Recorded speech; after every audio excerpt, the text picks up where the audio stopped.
नमस्कार, मिथिला मंच न्यूज में आपका स्वागत है। मैं हूं मनोज और नजर डालते हैं सबसे पहले आज के हेडलाइंस पर, क्योंकि आपको रहता है मिथिला मंच न्यूज की हर अपडेट खबर का इंतजार।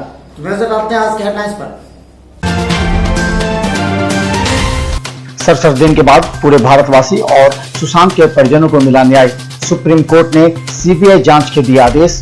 वहीं बिहार के डीजीपी गुप्तेश्वर पांडे ने भी दिया धन्यवाद का ये पूरे भारतवर्ष की जीत है। कोयटे के बरही में आज पहुंचे दरभंगा डीएम डॉक्टर त्यागराजन, साथ में सिटी एसपी भी थे मौजूद। दोनों पक्षों से की गई वार्ता। बरही में अगर पुलिस समय पर नहीं पहुंची तो बड़ी घटना को दिया जा सकता था अंजाम। कुछ उपद्रवी इसी फिराक में थे। पुलिस ने दोनों तरफ से 25-25 व्यक्तियों को किया है गिरफ्तार। देर शाम तक दोनों पक्षों के बीच हुई वार्ता। केवटी विधायक फराज फातमी ने जिला प्रशासन के आला अधिकारियों से इस संबंध में की वार्ता, लिया स्थिति का जायजा। वहीं दोनों पक्षों से की शांति की अपील। कहा गुमराह न हो और अफवाहों पर न जाएं। लहरियासराय थाना ने गुप्त सूचना के आधार पर मदारपुर में छापेमारी कर एक व्यक्ति विशाल साह को किया गिरफ्तार। 85 लीटर अंग्रेजी शराब जब्त। दरभंगा यातायात पुलिस ने 20 वाहनों से 22,500 रुपए जुर्माने वसूले। वहीं मास्क नहीं पहनने वालों से 8350 रुपए जुर्माना वसूला गया। बहुत दिनों से चर्चा में चल रहे कोयटे विधायक फराज फातमी जदयू में शामिल होंगे। 20 तारीख को पटना के जदयू कार्यालय में मुख्यमंत्री के समक्ष जदयू में शामिल होने के लिए दरभंगा से कई मुखिया एवं जनप्रतिनिधि भी जाएंगे। साथ मोहम्मद फराज फातमी ने की घोषणा, कहा कि अब साथ रहकर होगा कार्य। मिर्जापुर स्थित चंदेश्वर गिरी के निवास स्थान पर बुधवार को पूर्व मुख्यमंत्री व मानवाधिकार संरक्षण प्रतिष्ठान के संस्थापक अध्यक्ष स्वर्गीय डॉक्टर जगन्नाथ मिश्रा के प्रथम पुण्यतिथि मानवाधिकार संरक्षण प्रतिष्ठान के जिलाध्यक्ष प्रदीप कुमार चौधरी की अध्यक्षता में मनाई गई। सभी ने फोटो पर माल्यार्पण किया। दरभंगा सीएम कॉलेज में इंटर का परीक्षा फॉर्म भरने के लिए छात्र छात्राओं की द्वारा लंबी कतारों में खड़े घंटों का न पड़ा इंतजार। सोशल डिस्टेंस नहीं हो पाया। इन दरमियान इन्हें कोरोना का भी डर नहीं लगा। बहुत दिनों से सीएम कॉलेज बंद हो जाने की वजह से एवं बाढ़ पीड़ितों के रहने के कारण कई मवेशियों को महाविद्यालय परिसर में देखा गया, जिसे छात्र छात्राएं पूरी तरह आनंदित दिखी। वार्ड नंबर 4 में पार्षद के कहने के बाद नगर आयुक्त ने एक सप्ताह से 3 पंप सेट लगाकर पानी निकालने का कर रहे हैं प्रयास। गौरतलब है कि दरभंगा के वार्ड नंबर 4 में बाढ़ और बरसात के पानी की वजह से लोगों को हो रही परेशानी पंपिंग सेट से निकाला जा रहा है। विश्वविद्यालय कर्मचारियों के 11 महीने से वेतन एवं दूरस्थ शिक्षा निदेशालय कर्मचारियों के वेतन पर कोई ठोस निर्णय नहीं होने के कारण दूसरे दिन भी रहा प्रदर्शन। वहीं विस्तृत सूत्र से मालूम हुआ कि जून महीने का वेतन भेजने जा रहे हैं। बिहार सरकार के द्वारा नियोजित शिक्षकों के लिए जारी सेवा शर्त से शिक्षकों में आक्रोश उभरा। सड़क पर विरोध में उतरे। उन्होंने पुतला दहन किया और कहा सरकार चुनावी वर्ष में नियोजित शिक्षकों को झूठा थमा रही है।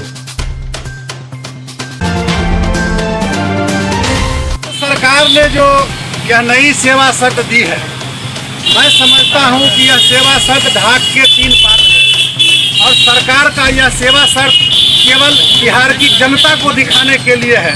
मैं समझता हूं कि ये सारी सुविधाएं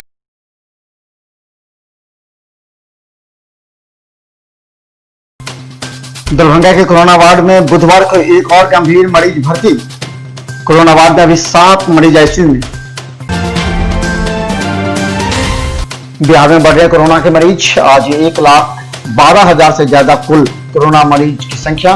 तो वहीं बिहार में 2,284 नए मरीज। दरभंगा में 55 नए मरीज की सूचना। दरभंगा डीएमसीएच अधीक्षक कार्यालय से की जा रही है विभिन्न विभागों की मॉनिटरिंग। कई विभागों में कोरोना मरीज की सूचना के बाद वहां के नर्स एवं डॉक्टरों में मचा हड़कंप। सावधानी से कर रहे हैं कार्य।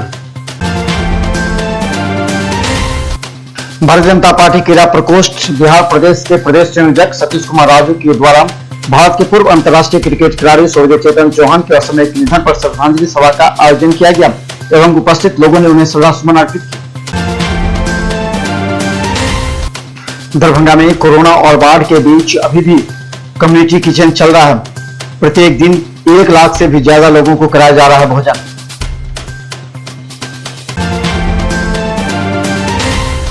सुशांत सिंह की मौत पर सीबीआई जांच प्रारंभ होने को लेकर के दरभंगा में के युवाओं में भी है खुशी की लहर, तो दूसरी तरफ दरभंगा के नेताओं पर लगाया और खामोशी का आरोप।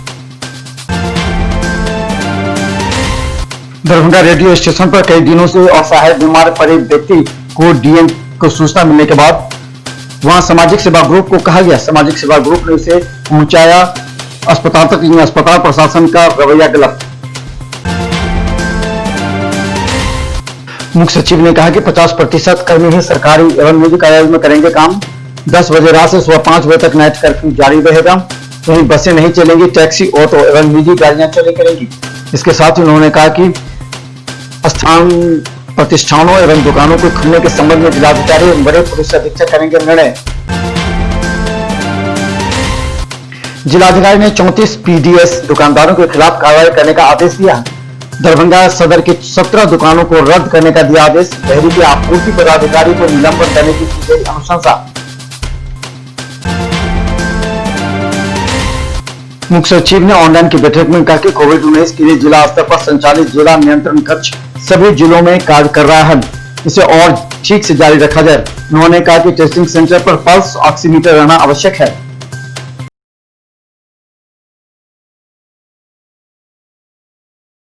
पर्व एवं लॉकडाउन को लेकर के मुख्य सचिव ने की ऑनलाइन बैठक। मुहर्रम में ताजियां व जुलूस नहीं निकलेंगी। सार्वजनिक स्थलों पर मूर्ति की स्थापना भी नहीं होगी। 6 सितंबर तक स्कूल कॉलेज रहेंगे बंद एवं धार्मिक आयोजन पर रहेगा प्रतिबंध।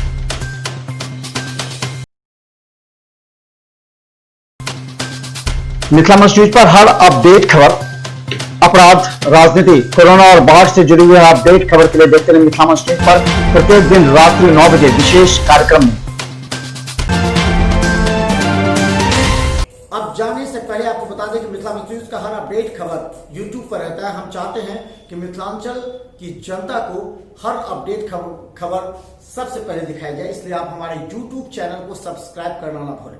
बस यूट्यूब चैनल पर मिथिला न्यूज सर्च करें, सब्सक्राइब करें और बेल आइकन दबाएं ताकि सबसे पहले आप तक हमारी अपडेट खबर पहुंचे। मिथिला मंच न्यूज टीम पूरी तन्मयता के साथ आप तक अपडेट करने का प्रयास करती है, क्योंकि आज के इस समय में अगर खबर के मामले अगर कोई अपडेट नहीं है तो लोग उसे पीछा छोड़ देते हैं। इसलिए आप भी रहे अपडेट सिर्फ मिथिला मंच न्यूज पर, मिथिलांचल का एकमात्र टीवी चैनल जो आपको हमेशा अपडेट रखता है। धन्यवाद।